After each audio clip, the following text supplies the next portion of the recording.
2 నెలల క్రితం నన్ను మోసం చేశారని చెప్పి దాదాపుగా ఒక 80 మంది బాధితులు నన్ను కలవడం జరిగింది.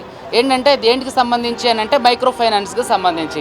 ఈ మైక్రో ఫైనాన్స్కి సంబంధించిన ఇష్యూ ఏంటి అని నేను లోతుగా తెలుసుకుంటే దాంట్లో సింగర్ మంగ్లీ వాళ్ళ తమ్ముడు శివ చౌహాన్ దీంట్లో ప్రధానంగా ఉన్నారని అంటే మా ఇన్వెస్టిగేషన్లో తెలిసినప్పుడు అసలు వివరణ కోరదాం, అసలు ఏంటి దీని వెర్షన్ ఏంటి, ఇక్కడ ఏం చెప్తుంది, ఇందులో ఉన్నారా లేదని చెప్పి ఒక తెలిసిన మ్యూజిక్ డైరెక్టర్ గారి ద్వారా సింగర్ మంగ్లీని అప్రోచ్ అవ్వడం జరిగింది. మాట్లాడి అసలు ఏం జరిగింది, ఇట్లా చెప్పే బాధితుల దాంట్లో మీ పేరు కూడా వస్తుంది, మీరు కూడా ఇన్వాల్వ్మెంట్ ఉందని చెప్పి చెప్తున్నారు అన్నప్పుడు నాతో మాట్లాడినప్పుడు కొంచెం యారగెంట్గా మాట్లాడింది. మీకు ఎందుకు సమాధానం చెప్పాలి, మీకు చెప్పాల్సిన అవసరం నాకు లేదు అని చెప్పేసి మాట్లాడుతూనే ప్రధాన నిందితుడు ఇందులో ఎవరైతే రమావత్ మధు ఉన్నాడో దాదాపుగా 150 నుంచి 200 కోట్ల స్కామ్ ఇది.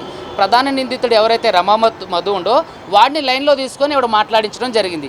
తర్వాత నేను మాట్లాడేటప్పుడు కొంచెం ఆరోగ్యంట్గా జిగుప్సాగరంగా మాట్లాడినప్పుడు అసలు నేను ఫోన్ చేసింది ఏంటి, వివరణ అడగడం కోసం ఫోన్ చేసడం ఏంటి, ఒక సెంట్రల్ మినిస్టర్ పేరు చెప్పి కూడా నన్ను బెదిరించడం జరిగింది.